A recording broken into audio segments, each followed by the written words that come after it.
Hello mga ka-Barbie, for today's video nga yan, nagkayan ulit ang mga ka-Barbie nyo na gumala, kaya naman pumunta na kami sa Aruyan Falls. Ayan, sobrang lakad-lakad dito guys dahil ang hirap ng daan, di makapasok ang mga motor, kaya naman kami ay naglakad na para lang makarating sa falls na sinasabi lang napakaganda at napakalinis. Ayan, super lakad ang inyong mga ka-Barbie at tumatawid nga sa may ilog na napakalamig ang tubig. So ayan guys, napakarami namin dito dahil nakasabay din namin ang mga taga-Toog Barangay San Vicente sa Plan, Occidental Mindoro. Ayan guys, malapit na kami makarating sa falls na sinasabi lang napakaganda. So ayan, tignan nga natin kung sobrang ganda ba talaga. So syempre yung mga kasama ko, ayan, nagkukuha din na kanilang video para meron silang remembrance dahil minsan lang makarating dito sa ayan, eto na nga yung falls guys, nakikita na namin, malapit na kami dahil ang layang amin nilakad. So ayan, para marating lang to. Yan, napakaganda nga talaga guys, sobrang ganda.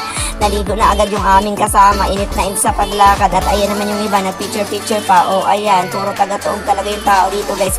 Parang kami lang talaga yung mga pumunta dito ngayon. So ayan, akyat muna ako dito at para maglakad-lakad. Kunwari hindi nadudulas, pero sobrang dulas po talaga niya, kaya mag-iingat yung mga pupunta dyan. So ayan nga guys, maliligo na kami, pero yung kasama ko, ayan, nagpipicturan pa sila. Akala namin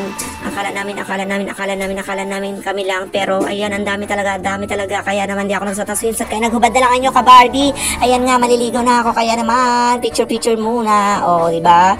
So ayan guys, enjoy natin ang pagligo. At eto nga yung mga taga-Toog, kaway, ayan, napakarami namin dito guys, sobrang ganda, o diba? Sa mga pupunta dyan dito, napakaganda dito, tignan nyo mga tutubi, napakabait, o diba?